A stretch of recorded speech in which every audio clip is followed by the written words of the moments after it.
Welcome students. You are watching your own channel AS Classes. आप देख रहे हैं आपका अपना चैनल AS Classes और मैं अशोक शर्मा फिर हाजिर हूं आपके सामने एक और एजुकेशनल वीडियो के साथ। जैसा कि मैं और मेरी टीम ने आपसे वादा किया था कि हम लोग एजुकेशनल वीडियोस की एक सीरीज बना रहे हैं क्लास 10th और क्लास 12th के स्टूडेंट्स के लिए।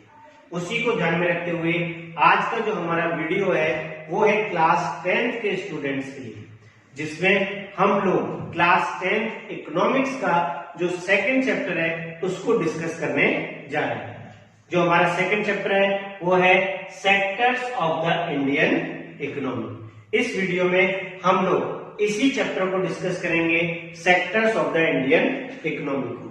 तो चलो स्टार्ट करते हैं और देखते हैं कि आज हम लोगों को कौन कौन से टॉपिक पढ़ने हैं। तो हमारा आज का जो सबसे पहला टॉपिक है वो है इंट्रोडक्शन ऑफ द चैप्टर, यानी कि इस चैप्टर का इंट्रोडक्शन, इस चैप्टर में हमको क्या क्या पढ़ना है और उसका क्या क्या इंपॉर्टेंस है इन अवर डेली लाइफ, हमारी डेली लाइफ में उसका क्या क्या फायदा है, इंपॉर्टेंट है। उसके बाद हमारा जो सेकेंड टॉपिक है वो है क्लासिफिकेशन ऑफ द सेक्टर और इसी वीडियो में हम लोग पढ़ेंगे दूसरा टॉपिक जिसका नाम है क्लासिफिकेशन ऑफ द सेक्टर। तो सबसे पहले देखते हैं फर्स्ट टॉपिक को जिसका नाम था इंट्रोडक्शन। इंट्रोडक्शन के लिए सबसे पहले वापस आते हैं चैप्टर के नाम के पास जिसमें लिखा है sectors of the Indian economy. इसका मतलब इंडियन इकोनॉमी में जितने भी सेक्टर्स हैं उनका क्या कंट्रीब्यूशन है इंडियन इकोनॉमी में, उनका क्या रोल है इंडियन इकोनॉमी में, वो हम लोग पढ़ेंगे। लेकिन उससे पहले हमें ये पता होना चाहिए कि आखिर सेक्टर्स क्या है। What do you mean bye sectors, कि सेक्टर किसको कहते हैं। तो देखते हैं सबसे पहले सेक्टर किसको कहते हैं। जब हम लोग अपने चारों तरफ देखते हैं तो हम देखते हैं कि पीपल जो है अलग अलग एक्टिविटीज में इन्वॉल्व है। When we look around us we see that many peoples are engaged in various kind of activities. देखते हो कि नहीं देखते हो, बहुत सारे लोग अलग अलग काम कर रहे हैं और इन्हीं में से हम देखते हैं some peoples are engaged in producing activities and some are engaged in producing services. हम देख रहे हैं कुछ ऐसी एक्टिविटीज में लिखे हैं जिसमें गुड्स को प्रोड्यूस किया जा रहा है और जबकि कुछ को हम देख रहे हैं कि वो लोग ऐसी एक्टिविटीज में इन्वॉल्व है जिसमें वो अपनी सर्विसेज दूसरे को प्रोवाइड कर रहे हैं। आपने देखा होगा कि कोई भी प्रोड्यूसिंग सेक्टर, कितनी हमारी इंडस्ट्रीज हैं, कितने हमारे सर्विस सेक्टर्स है, ये अलग अलग है and peoples are engaged in it. To categorize these peoples, to understanding these activities we have to make groups, we have to categorize these peoples in groups. अगर हमें इनको समझना है, इन एक्टिविटीज को जानना है तो हमको एक को ग्रुप्स में डिवाइड करना होगा and these groups are called sectors. यही जो ग्रुप्स है ये सेक्टर्स कहलाते हैं। क्लियर? अब आपको समझ में आ गया होगा आखिर सेक्टर्स हम किसको कहते हैं। तो शुरू करते हैं अब सेकंड टॉपिक जो कि है क्लासिफिकेशन ऑफ सेक्टर्स। और इन सेक्टर्स के बारे में हम लोगों को अब डिटेल से पढ़ना है because these sectors, classification of sectors में जो भी सेक्टर्स है वो सारे सेक्टर्स हमारे इंडियन इकोनॉमी को बिलोंग करते हैं, तो उसका हमको विशेष ध्यान से पढ़ना है। क्लियर? तो चलो देखते हैं classification of sectors. Sectors are classified into 3 parts, primary sector, secondary sector and tertiary sector. जो सेक्टर्स हैं वो 3 पार्ट्स में क्लासिफाई किए गए, प्राइमरी सेक्टर के रूप में, सेकेंडरी सेक्टर के रूप में और टर्सरी सेक्टर के रूप में। तो सबसे पहले देखते हैं कि आखिर प्राइमरी सेक्टर जो है ये किसे कहते हैं। What do you mean by primary sector? तो सिंपल डिफाइन है प्राइमरी सेक्टर की। Primary sector means those sector in which goods are produced by directly using of natural resources. जो प्राइमरी सेक्टर है वो सेक्टर है जिसमें किसी गुड का जो प्रोड्यूस है यानी प्रोडक्शन है किसी गुड का, तो वो डायरेक्टली यूज करता है नेचुरल रिसोर्सेज। तो नेचुरल रिसोर्सेज को यूज करने के बाद जिन किसी भी एक्टिविटीज में गुड्स का प्रोड्यूस हो रहा है, उसी को हम कह देंगे कि ये प्राइमरी सेक्टर एक्टिविटी है और उसको प्राइमरी सेक्टर में इंक्लूड कर लेंगे। क्लियर? तो इसका मतलब primary sector means those activities in which goods are produced by directly using natural resources. और सबसे पहले हम जो एग्जांपल देखते हैं, तो एग्जांपल में हमारी बुक में सबसे पहले दिया है कल्टीवेशन ऑफ कॉटन, लेकिन मैंने यहाँ पे लिखा है कल्टीवेशन ऑफ क्रॉप। केवल कॉटन से मतलब नहीं है, all kind of crops which are cultivated through natural resources, उन सबको ही हम प्राइमरी एक्टिविटी में रखेंगे। तो हमारा यहाँ पर कल्टीवेशन ऑफ क्रॉप्स में क्यों रखेंगे वो भी हम देख लेते हैं। We all of us know that for the cultivation of any kind of crops we need many factors, we need many things such as sunlight, such as water and such as land, water and sunlight, all these three things are natural things, natural resources। तो clear हो गया, जो भी natural resource का use कर कुछ produce करे वही हमारा क्या है, प्राइमरी सेक्टर। ठीक है, और कल्टीवेशन ऑफ क्रॉप इसका एक गुड एग्जांपल है। इसके बाद हमारी बुक में दूसरा एग्जांपल दिया है डेयरी का। Dairy is also a primary sector activity, पर कैसे, चलो देखते हैं। In which we depend mainly on the biological process of animals and availability of fodder. अब एनिमल का यहाँ जिक्र किया है, तो एनिमल कैसा है भाई, नेचुरल रिसोर्स ही तो है, तो animal is also a natural resource. ठीक है, और जो एनिमल अपने फूडर के लिए इस्तेमाल करते हैं थिंग्स को, वो भी सब किससे प्रोड्यूस होती है, नेचुरल रिसोर्सेज से। तो इसलिए हम लोग डेयरी को इंक्लूड करते हैं किसमें, प्राइमरी सेक्टर्स में। क्लियर? इसके बाद third, mining and ores, all kind of minerals and ores are natural resources. हम इनको एक्सप्लोरेट करते हैं और हम लोग अपना उसका डिफरेंट काइंड के गुड्स को प्रोड्यूस करते हैं। तो mineral and ores are also good example of primary sector activities.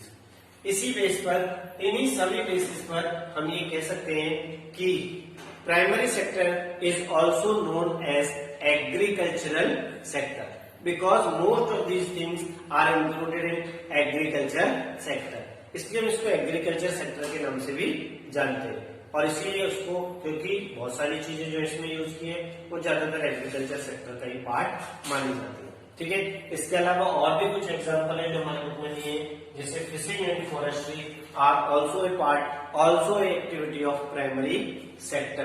कैसे, ये आप लोग अब आप खुद लिख सकते हो अगर आपने ये पर्टिकुलर फर्स्ट डिफाइन इसकी अच्छी तरीके से समझ ली होगी तो।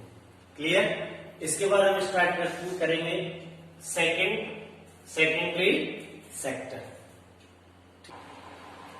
चलो स्टार्ट करते हैं सेकेंड क्लासिफिकेशन, सेकेंडरी सेक्टर।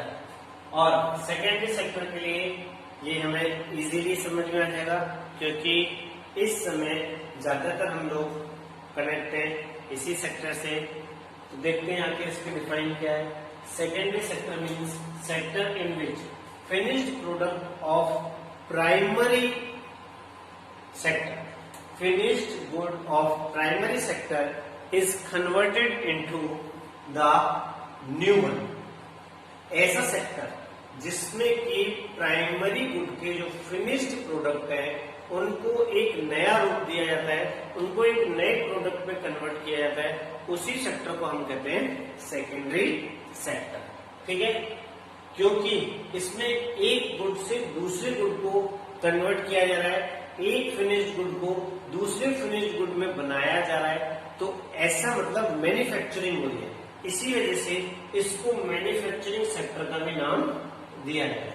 और हम ये बात अच्छी तरह जानते हैं कि मैन्युफैक्चरिंग हम कहीं भी कर सकते हैं, चाहे अपने घर में बैठे हो, चाहे हम किसी फैक्ट्री में हो, हम घर बैठे या फैक्ट्री में बैठ के किसी भी चीज की मैन्युफैक्चरिंग कर सकते हैं। मींस एक प्राइमरी गुड को दूसरे फिनिश्ड गुड में कन्वर्ट कर सकते हैं। इसके बाद तीसरा हम देख लेते हैं कि it is the next step after primary activity.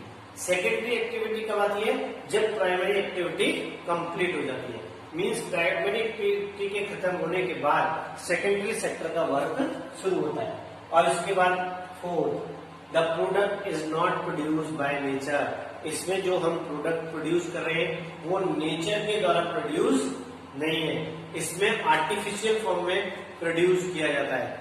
ठीक है, इसका मतलब इसमें हम लोग डायरेक्ट जो यूज है वो नहीं कर रहे हैं नेचर प्रोडक्ट का, लेकिन इनडायरेक्टली नेचुरल प्रोडक्ट का एज ए रॉ मटेरियल इसमें इस्तेमाल किया जा रहा है। इसी वजह से इसको हम लोग इंडस्ट्रियल सेक्टर का नाम भी देते हैं। Secondary sector is also known as industrial sector. चलो अब इसके कुछ एग्जाम्पल देख लेते हैं। जैसे हम लोग कॉटन उगाते हैं ज्यादातर प्लांट्स का, कॉटन की जो एग्रीकल्चर होती है वो प्लांट्स के थ्रू होती है, आप जानते ही, और उसको मैन्युफैक्चरिंग सेक्टर में कन्वर्ट किया जाता है यार्न में। ठीक है, ऐसे ही शुगर केन जो कि एग्रीकल्चर सेक्टर में होता है और इसको कन्वर्ट किया जाता है शुगर या फिर गुड में। ठीक है, तो ये है हमारा सेकेंडरी सेक्टर। एग्जाम में ध्यान रखना, इन दोनों के बीच में डिफ्रेंशिएट पूछा जा सकता है या इन दोनों को आपसे अलग अलग क्लासिफाई भी किया जा सकता है। क्लियर? चलो देखते हैं last classification of sector. Last one is tertiary sector. जो लास्ट वाला है इसको टर्सरी सेक्टर कहते हैं। In this sector different kind of services are produced और प्रोवाइडेड। इस सेक्टर में डिफरेंट काइंड की जो सर्विसेज है वो प्रोड्यूस होती है और प्रोवाइडेड होती है। यही रीजन है, इसी वजह से, इसी कारणवश हम इसको सर्विस सेक्टर का भी नाम देते हैं। That's why it is also called service sector। हम ये भी देखते हैं कि जो सर्विस सेक्टर है, टर्सरी सेक्टर है, ये लगातार हेल्प करता है प्राइमरी सेक्टर और सेकेंडरी सेक्टर को कि उनके जो प्रोड्यूस गुड्स है उनको वेरियस प्लेसेस पर पहुंचा सके, वेरियस प्लेसेस पर उनको वहां पहुंचा सके, या फिर वेरियस डिफरेंट स्टेजेस में उनकी हेल्प कर सके। तो सर्विस सेक्टर बहुत इंपॉर्टेंट रोल प्ले करता है प्राइमरी सेक्टर की ग्रोथ में और सेकेंडरी सेक्टर की भी ग्रोथ में। ठीक है, और हम ये कह सकते हैं कि इसी वजह से कि ये सपोर्ट करता है प्राइमरी सेक्टर और सेकेंडरी सेक्टर को, तो इन दोनों के लिए ही ये इंपॉर्टेंट पार्ट हो जाता है। ठीक है, अब कुछ एग्जांपल देख लेते हैं इसके कि ट्रांसपोर्ट जो है सभी प्रकार के, किसी भी प्रकार का ट्रांसपोर्ट है वो सर्विस सेक्टर में इंक्लूड होता है, क्योंकि इसके जरिए हम एक गुड को दूसरी जगह तक पहुंचाते हैं। ठीक है, banking is also a service sector because in banking system we provide different kind of loan facilities और help in the transaction of money from one place to another place. तो यहाँ भी हम देखते हैं विभिन्न प्रकार के जो लोग हैं वो अपनी सर्विसेज प्रोवाइड करते हैं। Communication is also play an important role in tertiary sector और ये भी इसका एक बहुत अच्छा पार्ट है। इसके अलावा बहुत सारी चीजें हैं जो टर्सरी सेक्टर में इंक्लूड होती है। हमारे बोर्ड एग्जाम में कोई भी पार्ट देके आपसे पूछा जा सकता है कि ये टर्सरी सेक्टर का पार्ट है या नहीं। फॉर एग्जाम्पल हम यहाँ पर एक ले लेते हैं कि एटीएम को ले लेते हैं कि एटीएम सर्विस सेक्टर का पार्ट है या नहीं है। आपको क्या लगता है, ये सर्विस सेक्टर का पार्ट है या नहीं है? मुझे तो लगता है कि it is also a part of service sector. तो ऐसे बहुत सारी चीजें जो हमसे एग्जाम्पल के तौर पे हमारे एग्जाम में पूछी जा सकती है। Not only from this, from secondary और प्राइमरी सेक्टर ऑल्सो, इन दोनों ही जगह से ये पूछा जा सकता है। क्लियर?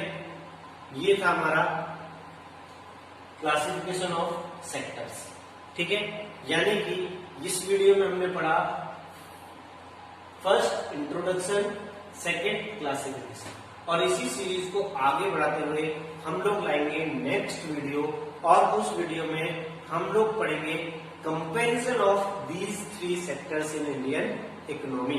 भारत में इन तीनों ही सेक्टर का जो कंपैरिजन है वो पढ़ेंगे और इनका कुछ हिस्टोरिकल बैकग्राउंड जो दिया है हमारी एनसीईआरटी की बुक में वो भी हम पढ़ेंगे नेक्स्ट वीडियो में। उस चीज को देखने के लिए, जानने के लिए, समझने के लिए आपको कंटिन्यू इस सीरीज को देखते रहना है ताकि आप कोई भी वीडियो मिस ना कर सकें। उसके लिए आप इस चैनल को सब्सक्राइब करें और बेल आइकन को क्लिक करें ताकि आपको कंटिन्यू फॉर्म में इस सीरीज की, जो हमारी एजुकेशनल वीडियोस की सीरीज चल रही है, उनकी अपडेट्स, उनकी नोटिफिकेशंस आपको मिलती रहे। Thank you.